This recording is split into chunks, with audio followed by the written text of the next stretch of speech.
하나님 감사드립니다. 오늘 우리가 이렇게 수요 예배를 드립니다. 오늘 배우는 말씀도 우리의 삶의 중심을 잡고 우리가 나아가야 될 방향인 줄 믿습니다. 하나님의 선포되는 말씀, 하나님 우리가 심령에 새기게 하여 주옵소서. 우리의 생각과 우리의 마음과 우리의 온 삶에 정말 새겨서 천국 가는 그날까지, 주님 기뻐 마주해 주시는 그날까지 우리가 순종하며 하나님의 백성으로서 그렇게 열심히 살아갈 수 있도록 주님 도와주시길 간절히 원합니다.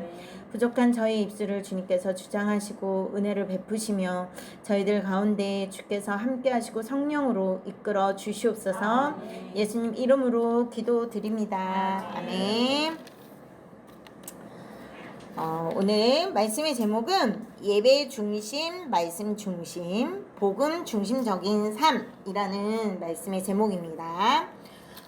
내용은 10장 사실 1절부터 모두 전체 10장 전체가 해당이 됩니다.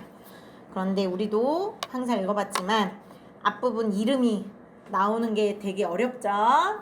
자, 그래서 오늘 본문은 28절부터 29절까지만 같이 봉독을 했습니다. 우리가 이제 여름성령학교 전에 느헤미야서 8장 9장을 우리가 함께 배웠었습니다. 정말로 진실로 깨닫고 자신의 죄를 깨닫고 하나님의 율법으로 다시 정비하는 이스라엘 공동체의 모습들이었습니다. 그런데 이제 여기 그래서 마지막 9장 38절에 이렇게 나옵니다. 우리가 한번 9장 38절 한 목소리로 한번 읽어볼까요? 시작. 우리가 이 모든 일로 말미암아 이제 견고한 언약을 세워 기록하고 우리의 방백들과 레위 사람들과 제사장들이 다 인봉하나이다 하였느니라 라고 나옵니다. 이들은 자신들의 죄를 기도하며 그리고 역사 속에서 역사의 기록들을 다시 회고하면서 회개하였던 모습들을 우리가 8장, 9장에서 살펴보았습니다. 그래서 이들이 회개한 것은 단순히 그냥 또 큰 은혜와 감동과 감정으로 끝나지 않습니다. 그래서 지금 읽은 우리가 9장 38절의 내용은 먼저 앞서는 지도자들, 그 리더들 함께 그들의 이름을 기록하고 어떤 문서에 다시 기록을 하고 도장을 찍고 오늘날 말하면 인감도장 같은 각각의 도장을 찍고 임봉했다라는 결심과 결단이 나옵니다.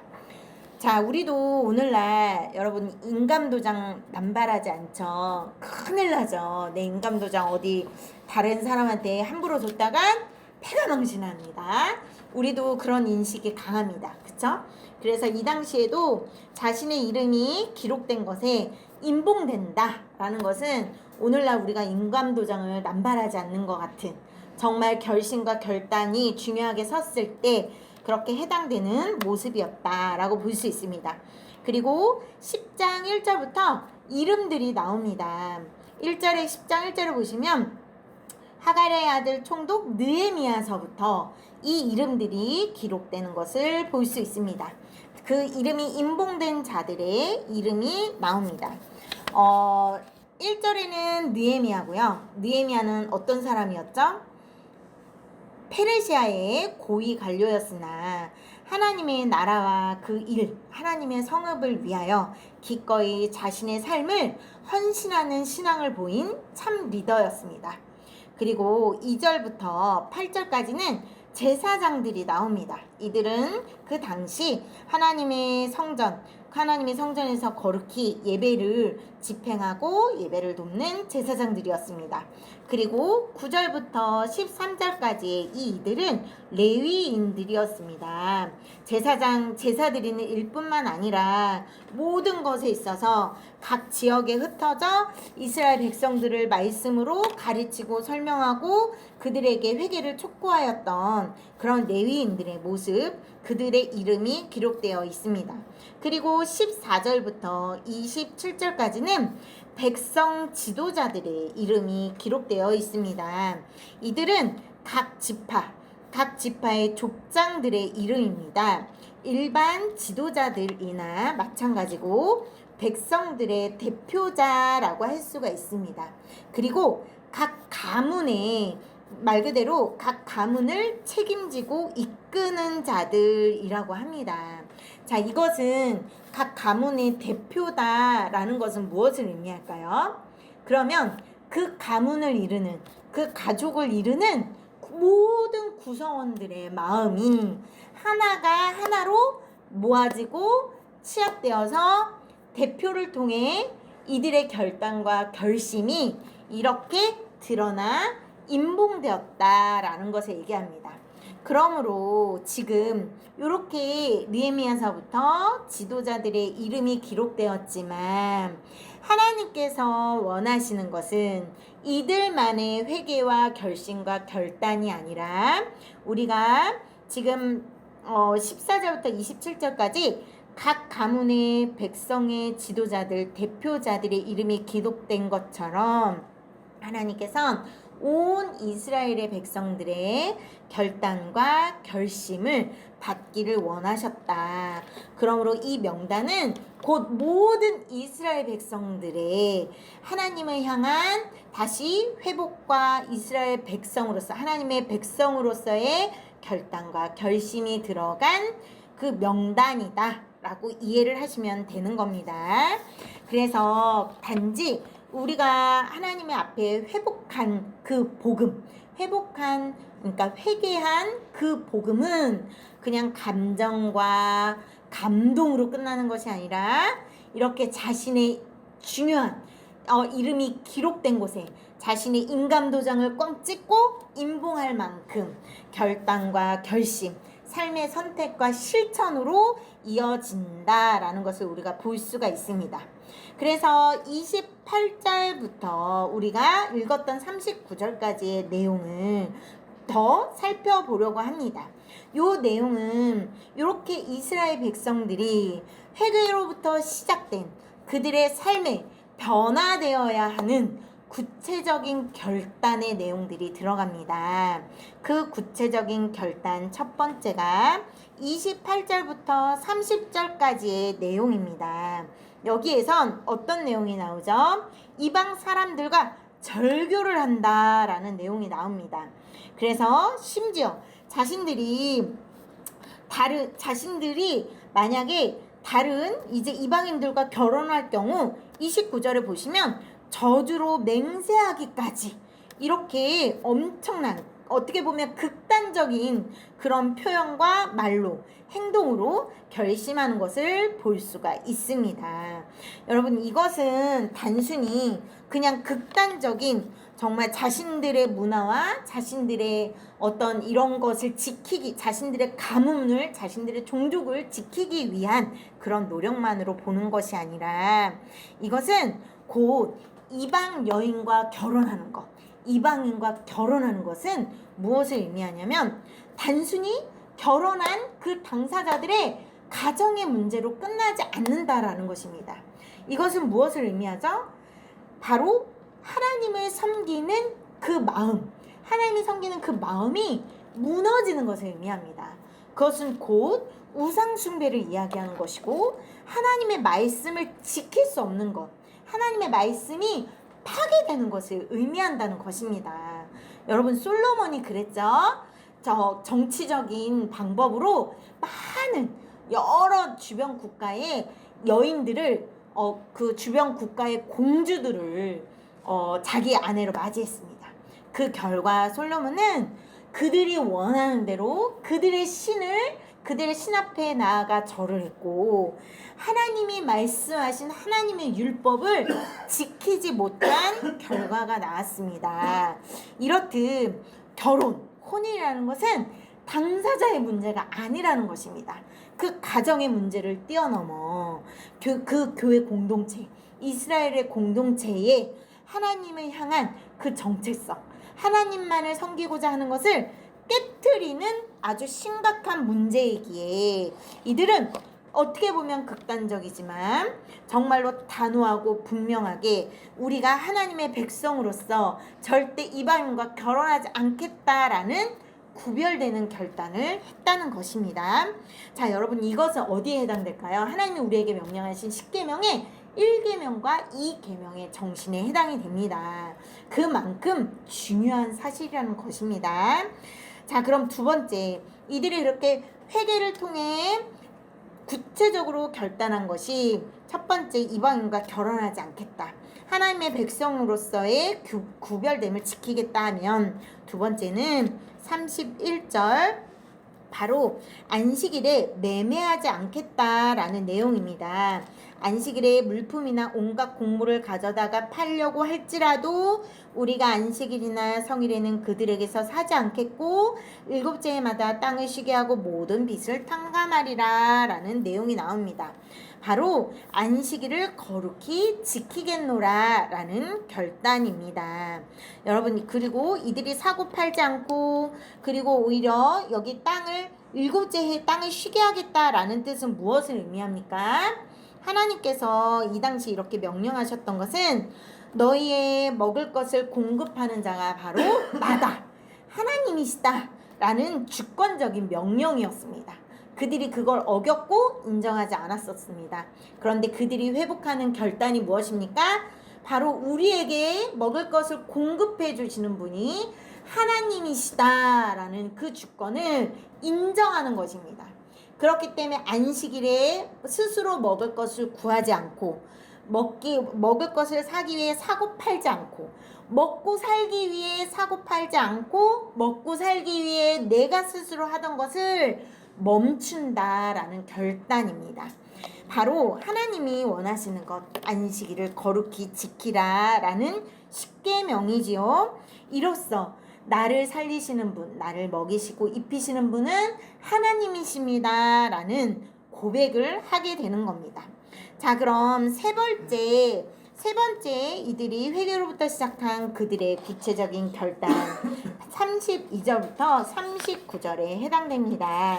조금 더 내용이 많은 것 같죠? 이것은 바로 예배입니다. 우리가 32절부터는 계속 하나님의 전을 위하여 라는 단어가 나옵니다. 32절에도 하나님의 전을 위하여, 33절에도 하나님의 전의 모든 일을 위하여, 그리고 34절에도 우리 하나님의 전에 바쳐라고 나오고, 35절에도 여호와의 전에 드리기로 하였고, 그리고 36절에도 우리 하나님의 전으로 가져다 우리 하나님의 전에서 섬기는 제사장들에게 주고, 37절도 11조에 대한 내용이 나오며 레위 사람들에게 줄 것을 이야기합니다. 레위 사람들은 어떤 사람들이라 그랬죠? 하나님의 전을 섬기는 자들입니다. 하나님의 말씀을 가르치는 자들입니다. 38절도 하나님의 전 곳간 여러 방에 두며, 39절 마지막 그리하여 우리가 우리 하나님의 전을 버려두지 아니하리라 라는 결심을 이야기합니다. 자, 이 부분 바로 예배를 위한 헌신을 이들이 결단하고 결심하는 것입니다. 공동체는 예배를 유지하기 위해, 이스라엘 백성들은 예배를 유지하기 위해 32절부터 세겔 헌금에 대한 이야기가 나오고요. 제사를 준비하는 이야기가 나오고, 그리고 그 전에 하나님의 제단에 불을 피울 때 필요한 나무를 공급하는 것과, 또 35절 36절에 하나님께 처음 익은 열매를 드리는 것과 11조를 드리는 것을 이들이 결단하고 결심하는 것입니다. 이 내용이 무엇을 위한 거라고요? 하나님의 전을 위한 것입니다. 바로 예배를 위한 것입니다. 여러분, 예배는 뭘까요? 하나님과 우리의 관계를 지키기 위한 것입니다. 예배를 통하지 않고서는 어떤 것도 아무 의미가 없습니다. 제가 저번에도 한번 말씀드렸지만 하나님 앞에 드리는 가장 중요한 봉사도 있고요. 전도도 있고요. 여러 가지 신앙생활 하는데 꼭 필요한 것들이 있지만 세상 끝날까지 가장 중요한 것이 바로 예배다라고 말씀드린 적이 있습니다.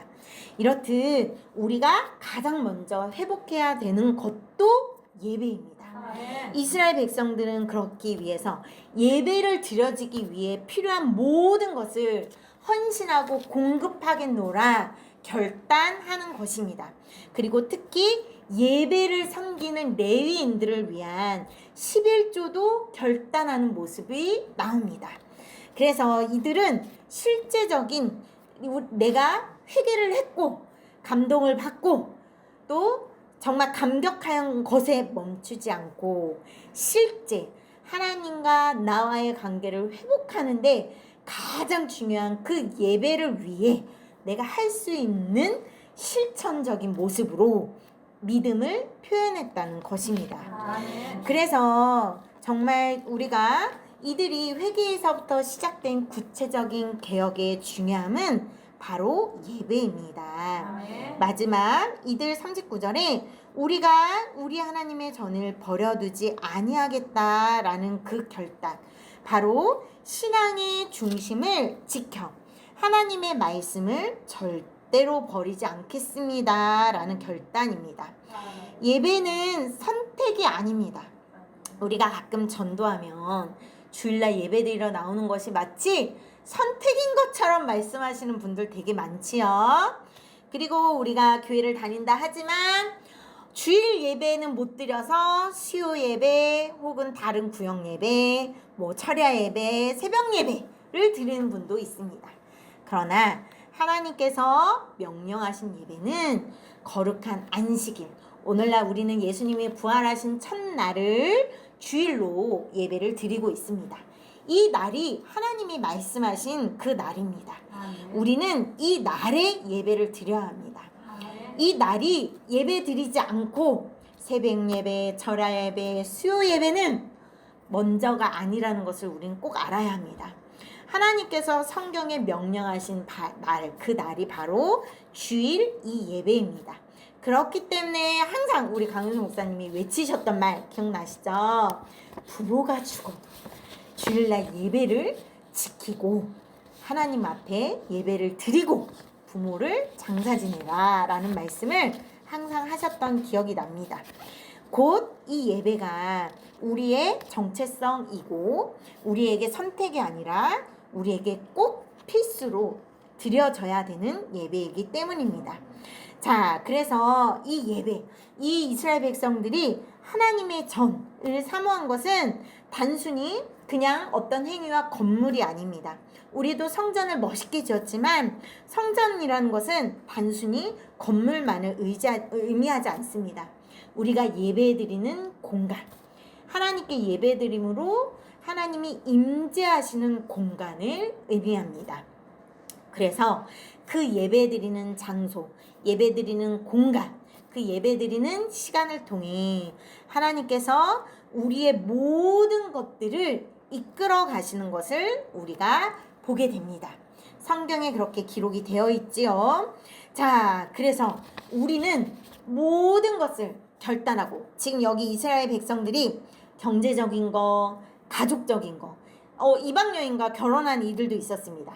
경제적인 거, 가족적인 거, 시간, 삶, 모든 것을 드려 하나님 앞에 예배를 지키겠노라 결단한 것처럼 오늘날 우리도 하나님 앞에 이 예배를 위한 결단과 결심이 반드시 필요합니다. 자, 오늘날 우리는 예수님을 통해서 하나님 앞에 예배를 드립니다. 그래서 이 당시 이스라엘 백성들이 결단한 결심은 오늘날 우리에게도 해당이 되고 동일합니다. 우리도 예수 그리스도를 통해 하나님의 백성임이 부인할 수 없습니다. 자, 그러므로 우리의 삶에도 예배가 중심인 삶이 되어야 합니다. 우리의 삶에 예배가 무너지면 우리의 모든 것이 무너지는 것을 우리도 조금은 체험을 해봐서 알고 있습니다. 그래서 내 삶에 이 예배를 절대로 포기하지 않겠다라는 결심, 그리고 이 예배를 통해 하나님을 만날 것을 날마다 기대하겠다라는 결심, 그리고 이 예배드리는 이곳 교회를 위해, 나와 함께 예배드리는 이 교회를 위해 내가 섬기겠노라 하는 결심, 지금 오늘 배운 이스라엘 백성들의 결심과 같이 우리도 이 결단을 매일매일 해야 합니다. 아멘.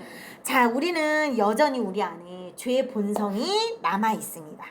그래서 우리는 매일 죄를 짓고 매일 우리를 넘어뜨리려는 사단의 권세가 계속 존재합니다.